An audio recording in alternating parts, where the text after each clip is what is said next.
কলকাতার হেদুয়া অঞ্চলের বেথুনরোতে অবস্থিত শ্রী শ্রী নিস্তারিণী কালীমাতা মন্দির।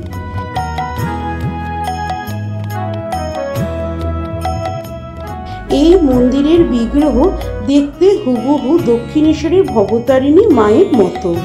কথিত আছে, নবীন ভাস্কর দক্ষিণেশ্বর মন্দিরের জন্য যখন কালী মূর্তি তৈরি করছিলেন, তিনি 3টি কালী মূর্তি তৈরি করেছিলেন। প্রথম কালী মূর্তিটি নিস্তারিণী কালীমাতা নামে পরিচিত।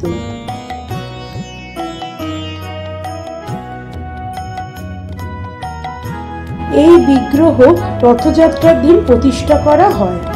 1865 খ্রিস্টাব্দে ঈশ্বরচন্দ্র নান হেদুয়া অঞ্চলে একটি কালী মন্দির স্থাপিত করেন এবং সেখানে নিস্তারিণী মাকে প্রতিষ্ঠা করেন। কালী মন্দিরটি বেদির ওপর তৈরি। এর গর্ভগৃহের সামনে ভক্তদের দাঁড়ানোর জন্য অন্যান্য বড় মন্দিরের মতোই অলিন্দ আছে। মন্দিরটি বাংলার আটচালা রীতিতে গঠিত। কলকাতার বুকে যে কয়েকটি জাগ্রত কালী মন্দির রয়েছে তার অন্যতম নানেদের কালী মন্দির। এখানে মন্দিরে ঢুকেই প্রথমেই দুপাশে চোখে পড়ে 2টি শিব মন্দির এবং তারপরে মা নিস্তারিণীর মন্দির।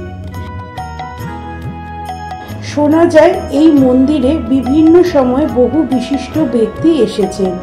দেবীর আশীর্বাদে তারা ধন্য হয়েছে। এখানে নিত্য পূজা হয়ে থাকে। এখানে দীপান্বিতা অমাবস্যায় বিশেষ পুজো হয়ে থাকে। মন্দির সকাল 7টা থেকে 10টা অবধি খোলা থাকে এবং সন্ধেবেলা 6টা থেকে রাত্রি 9টা পর্যন্ত খোলা থাকে। উত্তর কলকাতায় হেদুয়া পার্কের কাছে এই মন্দির।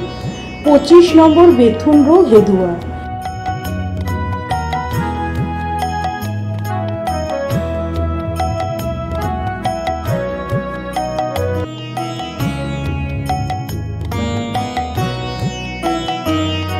নিস্তারিণী মায়ের দর্শন সেরে যখন বাড়ি ফিরছিলাম, ডান হাতে পড়েছিল বিখ্যাত ঐতিহাসিক নূপুরের মিষ্টির দোকান।